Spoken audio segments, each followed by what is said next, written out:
Hey everyone, welcome to this episode of A Walk with Walsh, where it's a nice cold spring winter day in New York City, and I'm so happy to have Chef Lizette with us this week. Thank you. Thank you for joining us. What a pleasure. I've known this woman for a long time, and I've been following her career for a while, and I'm so excited because we've been talking about doing this, and I know it's a cold day in New York City, but it feels good out, we're alive, we're hearing the birds chirping. The sun is out, and it's a great day, so I'd love to talk and do a little walk. Would you mind? Of course. All right, let's go do a little walk.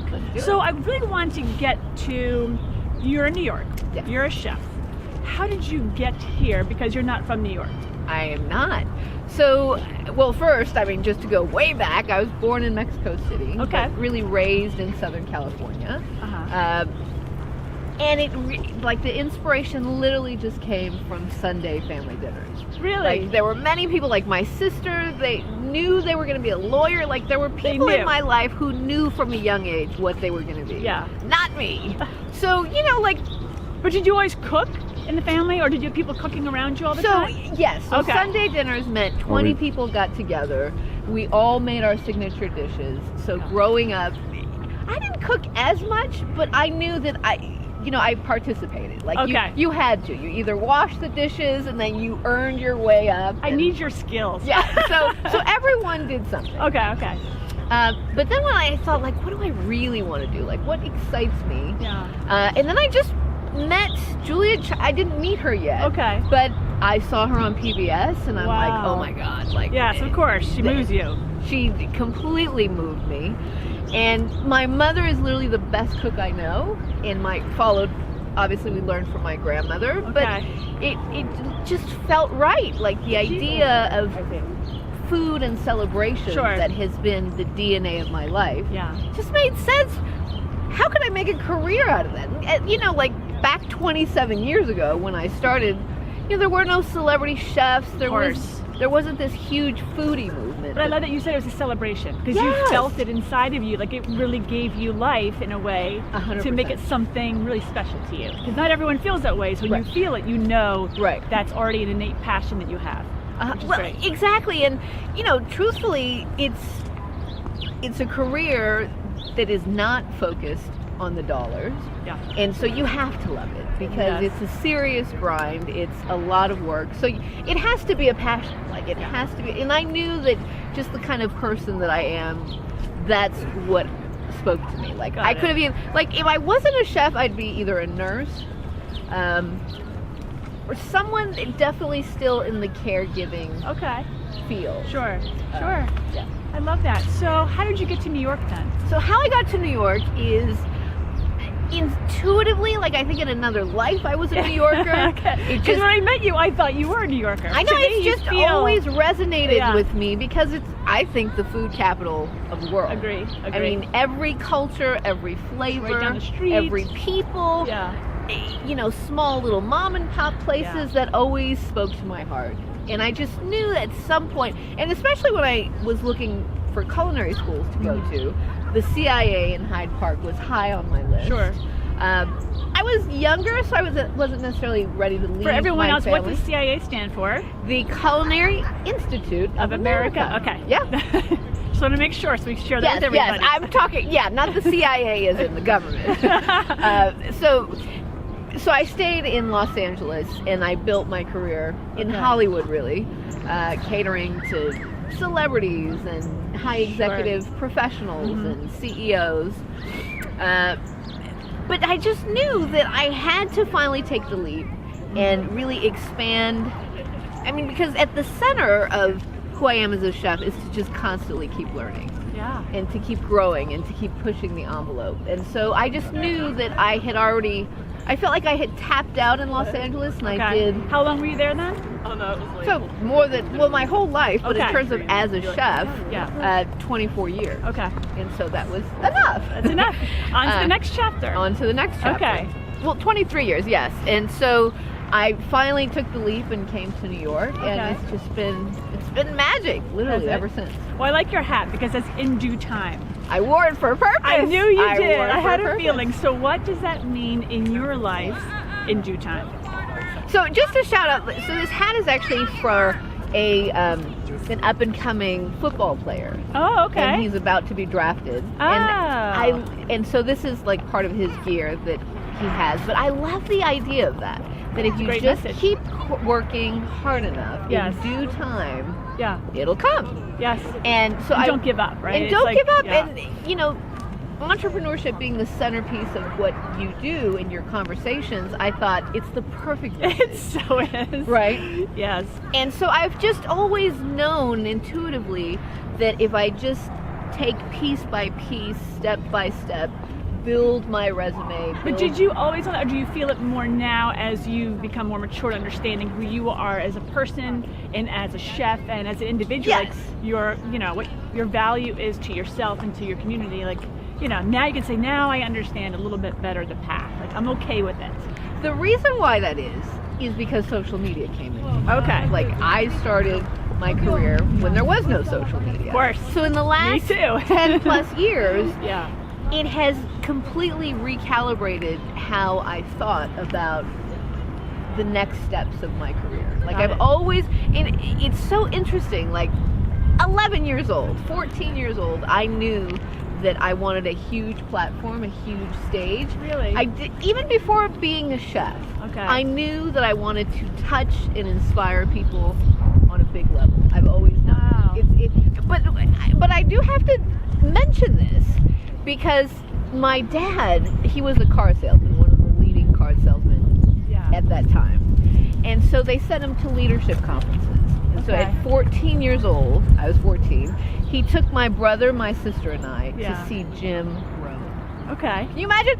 And no, because you're really young and things. Yeah, I'm 47, and so at 14, I remember. I can't repeat anything that he said. Clearly, it was a long time ago. But instinctively, at 14, I saw the audience behave one way, like when we before the event started, right? And literally the room was at a different level when he spoke.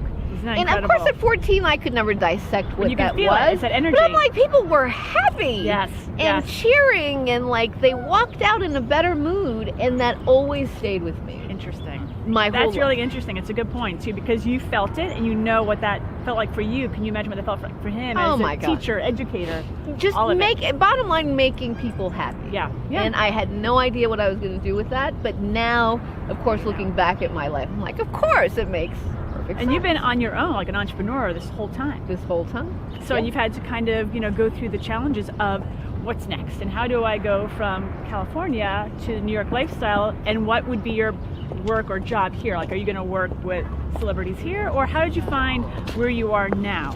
Well, okay, so I was a private chef in Los Angeles. In fact, I had many clients. I did it more as like a business with several clients and sending out other chefs and all that. I also was a producer of events for companies like Wolfgang Puck and large exclusive catering companies.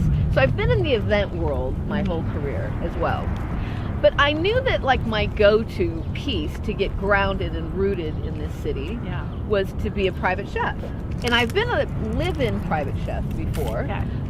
So I knew that, and that was also just very savvy on my part. And hopefully someone will take away something that if you're going to really do it and go all in, then that means shaving down every expense. Literally. Like rent. Yes. Like everything. Yeah. And that's hard because some people are like, wait, I need to have my own home base, and so for security, right? Yeah, it is a security.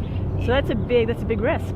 Well, and not to mention, I moved here with no family, nothing, a few boxes. Wow. Like even got rid of an entire storage. And you did this 5 years ago. 5 years ago. So it's not like you're 20-something saying, hey, I could just jump out and do anything and just go back, and it's kind of like literally starting. And this kind of goes back to I think my calling of the whole Jim Rohn thing, because at 42, I want to look into the camera. At 42, I knew that I wanted to speak to an audience of 40, 50, 60-something-year-olds. Sure. That it's never too late. Agree. To take the biggest risks of your life. I totally agree with you. It's not just, I've never believed that it's just license for the teens and the 20s and the 30s to risk everything. Yeah.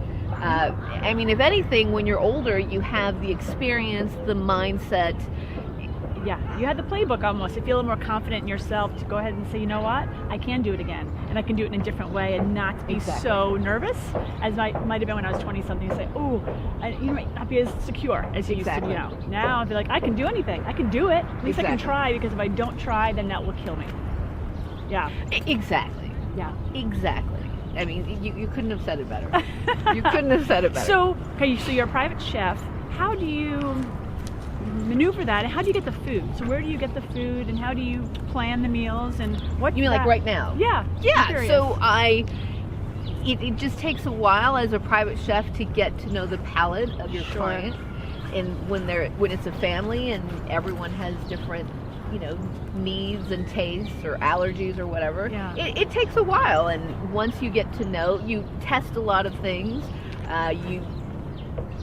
You get rejected, so to speak, that like, I didn't like this meal. And, of course. But listen, that is cooking, period. Yeah. Because it's subjective, right? Like, all three of us can have a meal and have three different opinions. Yeah. But even in entrepreneurship, I just was always meant to be an entrepreneur. I mean, because I've always liked the independence of making my own money. Mm-hmm. Since 11 years old, I've been working. And so the thing as a chef that spoke to me is that rejection is just a part of it every single day. I'm so glad you said that. Every single day. So has to be. I mean, it happened last night where one person liked it, the other person kind of liked it. It happens every single day. And so it's almost like success is part of entrepreneurship. Like, you have to be okay with failure and rejection is part the of same. Life. It's part of it. Yeah. And the more comfortable you are in your skin with that, then the more successful you're going to be. Yeah. Because you're not taking it personal, and Absolutely, and you have to keep trying. Right. I think when we stop trying, we start really closing ourselves off to opportunities. And I think, like, as a creator myself, I remember saying to someone last weekend, if I don't keep creating, I feel like I'm slowly dying.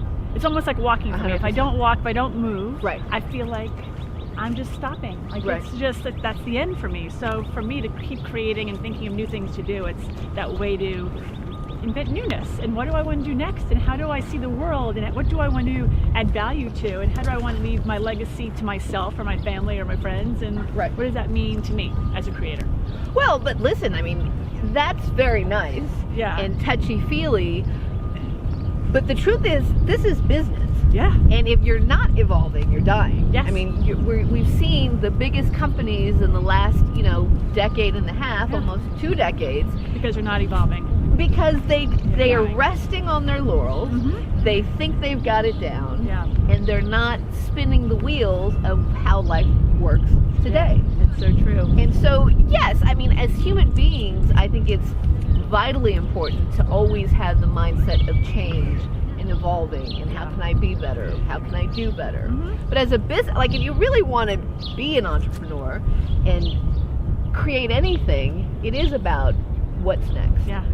And you have to be okay with, we've had this discussion before. That's why when we sat down and talked, I was like, I love you so much because it was real and it was honest. And that's the hard part. I think a lot of people aren't seeing the realness of entrepreneurship with the up and the down, and how hard it is, and how it can really be difficult on a person's morale. Oh my God. It can be difficult on a family. It can be difficult on your finances and everything. So how do you then grab those people around you to say, listen, I need some help. Like, I have this idea, but I'm going through a hard time, and you have to kind of have the right network of people 100%. Around you to say, I'll be your support no matter what.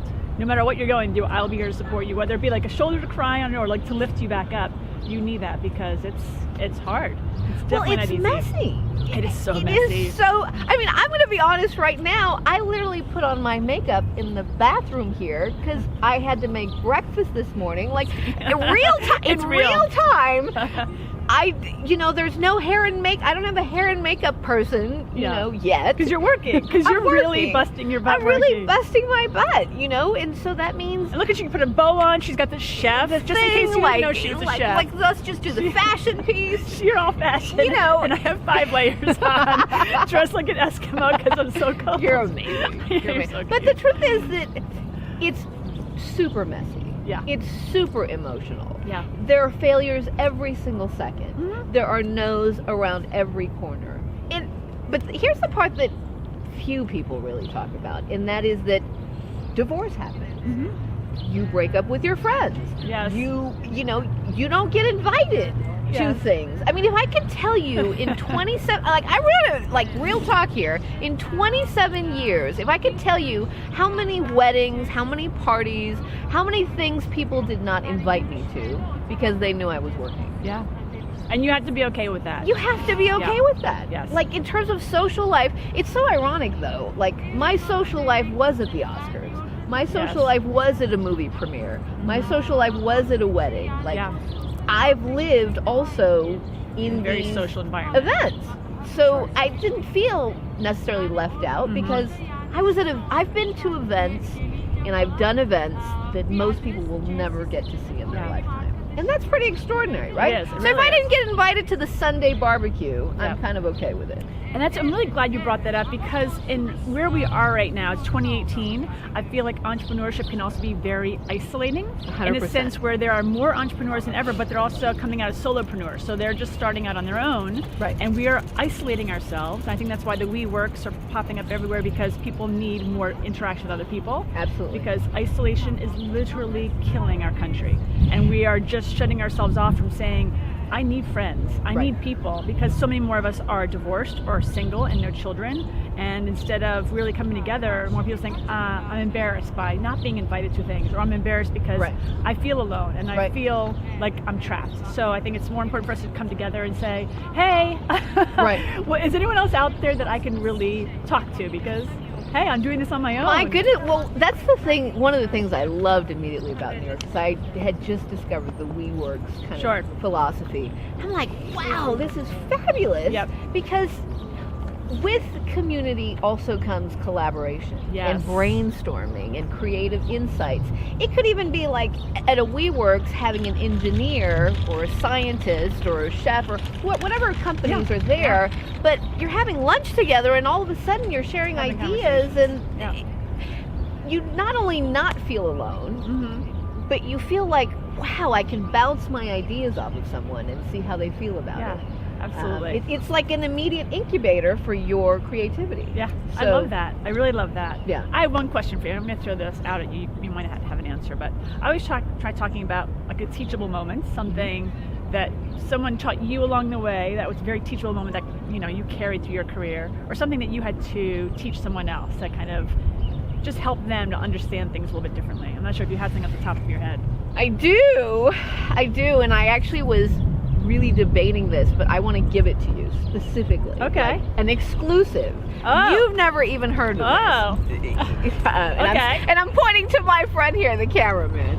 I love an exclusive. This is an exclusive, but it's going to be hard. Okay. Because this is the real entrepreneurship. Yes. So what is my takeaway? My best friend killing herself. I told you that? Yes. It was the catalyst that got everything moving faster.